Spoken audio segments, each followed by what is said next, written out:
សម័យថ្ងៃមួយមានបរិសម្នាក់ក្រាបបង្គំទូលសួរចំពោះព្រះដ៏មានព្រះភិក្ខថាបងពិតព្រះអង្គដ៏ចម្រើនទូលព្រះបង្គំជាខ្ញុំចង់បានសេចក្តីសុខតើទូលព្រះបង្គំជាខ្ញុំត្រូវធ្វើយ៉ាងណា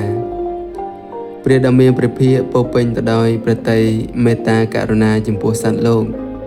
ទ្រង់ត្រាស់ឆ្លើយប្រុសប្រាប់វិញថាកិច្ចដំបូងបំផុតអ្នកត្រូវកម្ចាត់ចោលនៅខ្ញុំឬអញដែលជាតួនៃអត្តានុទិដ្ឋិនេះចោលសិនបន្ទាប់មកអ្នកក៏ត្រូវកម្ចាត់ចោលទៀតផងដែរនៅចំណង់គឺសេចក្តីចង់បានដែលជាតួនៃតណ្ហានោះកាលអ្នកបានបដិបត្តិដោយតថាគតបានប្រាប់រួចហើយយ៉ាងនេះសេចក្តីសុខនោះនឹងប្រកបដោយពិត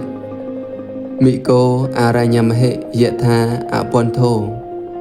យេនិច្ចកੰគេចតិកោចរាយៈ